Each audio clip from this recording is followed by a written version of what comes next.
Hello friends, मेरे YouTube channel में आपका हार्दिक स्वागत है।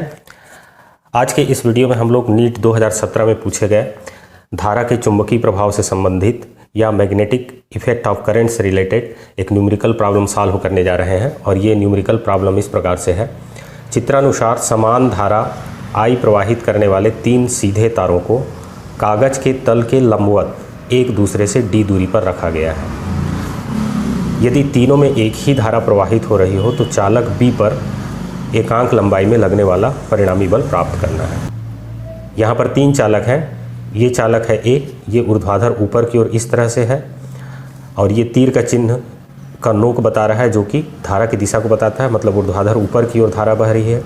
ठीक इसी प्रकार दूसरा चालक यहाँ पर है और तीसरा चालक यहाँ पर है। तीनों एक दूसरे के समांतर है और समान धारा I प्रवाहित हो रही है, मतलब तीरों में समान धारा प्रवाहित हो रही है। और चित्र में बता दिया गया है कि A और B के बीच का दूरी d है और B और C के बीच भी दूरी d है।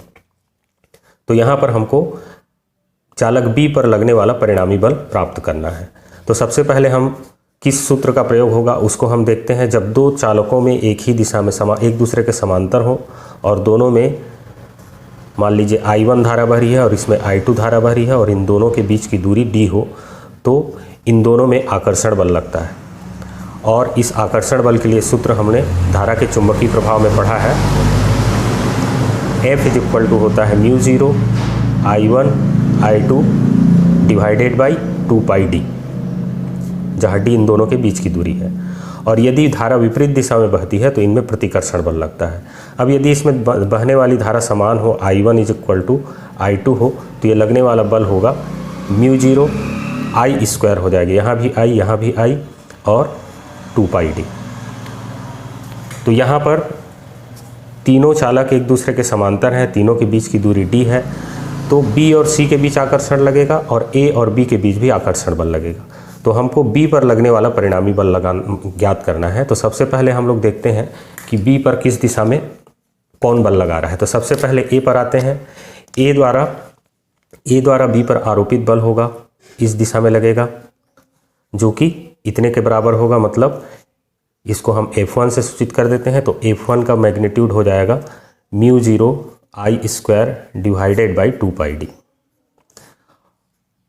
और C द्वारा B पर भी उतना ही बल आरोपित किया जाएगा। दोनों में समान दिशा में धारा भरी तो इनके बीच भी आकर्षण बल लगेगा।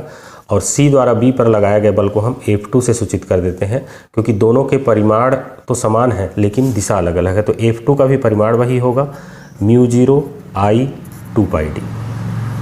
तो समान परिमाण के 2 बल परस्पर लंबवत इस पर कार्य करेंगे। तो इस पर परिणामी बल निकालने के लिए हम लोग समांतर चतुर्भुज के नियम का उपयोग करेंगे। इन दोनों के बीच का कोण 90 डिग्री है। तो ये पाइथागोरस के प्रमेय से, जो कि 90 डिग्री का कोण बन रहा है F1 और F2 के बीच, तो इस विकर्ण की लंबाई हम पाइथागोरस के प्रमेय से निकाल सकते हैं, मतलब परिणामी बल का परिमाण। तो F = हो जाएगा √F1² और प्लस F2²।